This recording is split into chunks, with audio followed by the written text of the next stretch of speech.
अस्सलाम वालेकुम व्यूअर्स। आज की वीडियो में हम बात करेंगे कि सिंगल बैटरी वाला इन्वर्टर्स जो लोग परचेज कर रहे हैं वो सबसे बड़ी गलती कहाँ पे करते हैं, उनको कौन कौन सी चीज़ें चेक कर लेनी चाहिए ताकि इन्वर्टर सिस्टम लगाने के बाद उनको बाद में इन मसाइल का सामना ना करना पड़े। सबसे पहली बात यह है कि वो लोग क्वालिटी को देखते हैं, क्वालिटी वाइज वो अच्छी चीज़ ले लेते हैं, वो सोचते हैं अच्छी चीज़ ले ली है, ज़्यादा पैसे हमने पे कर दिए, अब हमारी ज़िंदगी जो है सुख और चैन से गुजरेगी। लेकिन ये आपको कभी भी नहीं करना चाहिए। आपको हमेशा अपना लोड देखना चाहिए कि मेरा लोड कितना है और उस लोड के हिसाब से आपको इन्वर्टर लेना चाहिए। क्वालिटी आप बाद में देखें, पहले आप लोड देखें। क्वालिटी वाइज में आपको बताता हूँ कि आज जो हम दो इन्वर्टर्स का कंपैरिजन कर रहे हैं उनमें से किसकी क्वालिटी कितनी अच्छी है और कितनी बुरी है। इसके अलावा बहुत सारी ऐसी चीज़ें हैं जो आपने इन्वर्टर परचेज करते हुए इन माइंड रखनी है कि मैंने ये चीज़ें मुझे इस इन्वर्टर में चाहिए। तो सबसे पहले तो आपने क्वालिटी देखनी है और लोड देखना है, और फिर आपने जो है उसकी कैपेसिटी देखनी है कि आपका इन्वर्टर कितना लोड उठा सकता है और आपके इन्वर्टर की सोलर कैपेसिटी कितनी है। तो ये सारी चीज़ें जब आप देखेंगे तो फिर ही आप डिसाइड कर सकेंगे कि मुझे कौन सा इन्वर्टर परचेज करना चाहिए। सबसे पहले हम बात करते हैं इन्वेक्स कंपनी के वेरॉन इन्वर्टर की 1.2, जो कि टॉप क्वालिटी इन्वर्टर है। नो डाउट क्वालिटी वाइज सबसे ऊपर है मार्केट में। इससे ऊपर कोई इन्वर्टर आपको सिंगल बैटरी में नहीं मिलेगा, और अगर क्वालिटी की बात करें तो यही आपके लिए बेस्ट है। लेकिन अगर इसको यूज़ करने की बात करें, आपको इससे क्या फ़ायदे और क्या नुकसान हो सकते हैं, तो फिर ये आपके लिए बेहतर नहीं है। वो कैसे बेहतर नहीं है वो देखते हैं हम। जैसा कि आपको पता है फ्रोनस PV 2200 प्लाटिनियम सीरीज़ का इन्वर्टर है और ये इन्वर्टर 1500 वाट का लोड उठा लेता है। अब लोग कहते हैं जी फ्रोनस कंपनी जो है इसकी क्वालिटी लो है, और वाकई ये इसकी क्वालिटी लो तो है और ये बात हर तरफ मशहूर भी है। लेकिन हम इस इन्वर्टर के बारे में बात कर रहे हैं जो आजकल अवेलेबल है।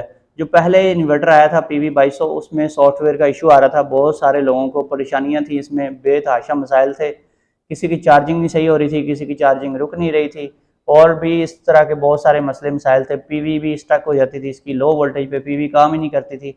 लेकिन अब जो नया सॉफ्टवेयर का वर्जन आया उससे ये सारी प्रॉब्लम्स जो हैं रिजॉल्व हो चुकी हैं। तो ये इन्वर्टर इस टाइम मार्केट में मेरे ख्याल से नंबर 1 इन्वर्टर है। वो इसकी क्या रीज़न है?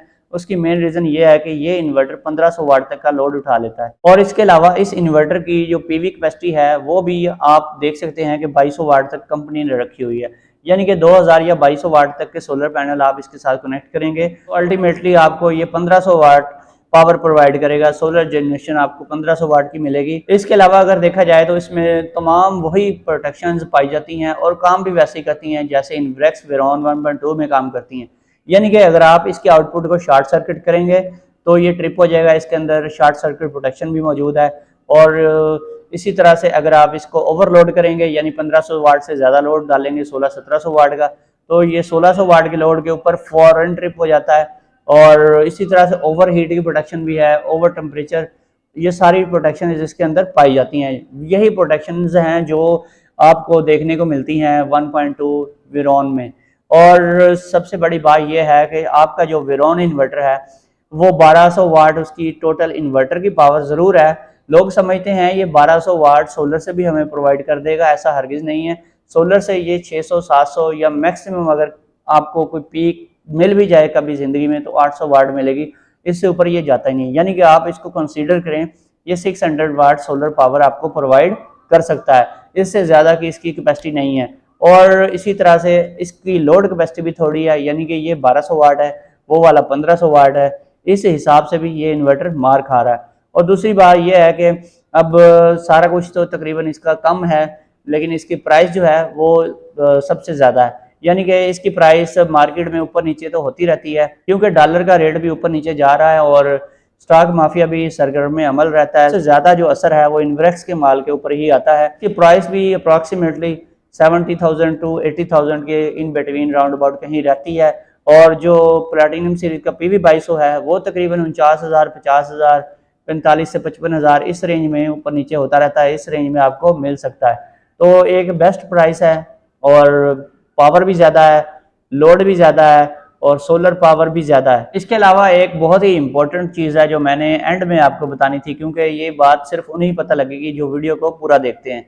वो इम्पोर्टेंट बात यह है कि बहुत सारे लोगों ने इसके साथ ट्यूबलर बैटरी लगाई हुई है, यानी कि इन्वेक्स वेरॉन 1.2 के साथ उन्होंने ट्यूबलर बैटरी लगाई हुई है, और ट्यूबलर बैटरी के साथ बेतहाशा लोगों को मसाइल आ रहे हैं। ऐसा नहीं है कि किसी का इन्वर्टर भी चार्ज नहीं करता, बहुत सारे लोगों के इन्वर्टर्स काम करते हैं, अच्छे तरीके से ट्यूबलर बैटरी को चार्ज भी करते हैं, लेकिन देखा गया है कि इसकी ताकत जो चार्जिंग की है वो थोड़ी सी कम है। इसकी चार्जिंग परफॉर्मेंस इतनी बेहतर नहीं है जितनी 1.5 की है। 1.5 जो इन्वर्टर है PV2200 उसकी पावरफुल चार्जिंग है, और आज तक मैंने कोई मसला मसाइल नहीं देखा कि ट्यूबलर बैटरी को वो प्रॉपरली चार्ज ना कर रहा हो। जब से ये इसका सॉफ्टवेयर अपग्रेड हुआ है और नया वर्जन आ चुका है मार्केट में, तो PV2200 एक बहुत ही पावरफुल चार्जर वाला इन्वर्टर बन चुका है। इसकी जो सोलर से चार्जिंग है वो बहुत ही स्ट्रॉन्ग है, जबकि इन्वेक्स की सोलर से चार्जिंग बहुत ही कमज़ोर है, और वागडा से चार्जिंग भी इसकी काफ़ी हद तक उसमें शिकवे शिकायत लोगों के देखने को मिलते रहते हैं, बहुत ज़्यादा लोग परेशान हैं। लेकिन जिनकी ट्यूबलर बैटरी इस इन्वर्टर के साथ सही चल रही है